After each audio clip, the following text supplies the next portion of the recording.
Tunapofanya maadhimisho haya au kumbukizi hii, tunaenzi historia pamoja na mambo makubwa ambayo aliasisi kiongozi wetu huyu.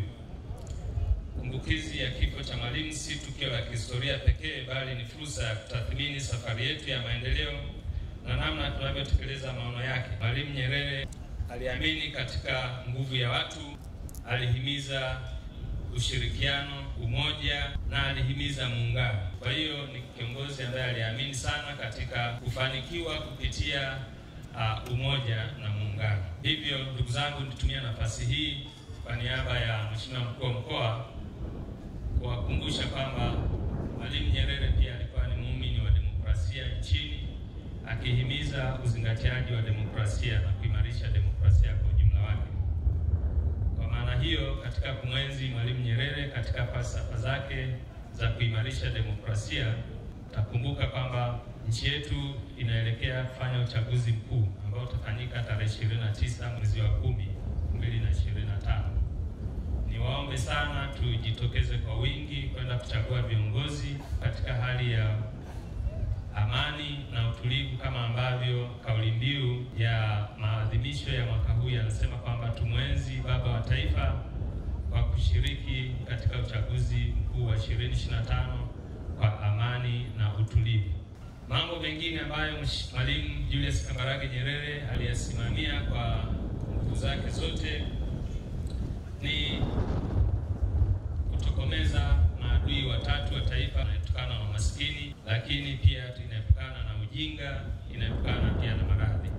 Mafanikio makubwa yamepatikana katika maeneo haya. Katika eneo la maradhi, wote ni mashuhuda. Zimejengwa hospitali mikoa, hospitali za rufaa, hospitali za halmashauri. Leo tunazungumza kila halmashauri ina hospitali yake, lakini kila kata ina kituo cha afya. Asilimia kubwa ya vijiji vina zahanati na baadhi ya vijiji vimeadvance mpaka kwenye ngazi ya kitongoji. Kwa hiyo katika eneo hili la kupambana na maradhi, tunaona mafanikio makubwa ambayo yamepatikana na ambayo yameendelea kutekelezwa hadi sasa. Juhudi kubwa bado zinaendelea kuhakikisha kwamba vituo vya afya vinaendelea kujengwa katika kata chache ambazo bado hazijafikiwa. Lakini kwenye eneo la kupambana na ujinga, wote ni mashuhuda. Leo tuna shule za sekondari kila kata. Lakini katika eneo la umaskini pia tunaona nchi yetu imepiga hatua kubwa.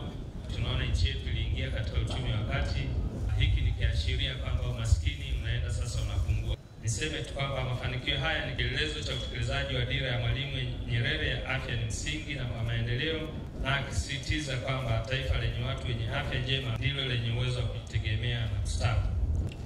Siku ya leo ni maalum kwa taifa letu, kwani tunapata nafasi ya kutafakari kwa pamoja urithi wa fikra na maadili aliyotuachia Mwalimu Nyerere, kwa maana ya urithi wa upendo, umoja, utu na kujituma katika kulijenga taifa la Tanzania. Haya yote yanafanyika kwa kuwa tunatambua kwamba kumwenzi baba wa taifa si maneno tu, bali ni vitendo, kwa kudumisha amani, kufanya kazi kwa bidii, kujitoa kwa jamii na kuendeleza falsafa ya utu na upendo kwa wote.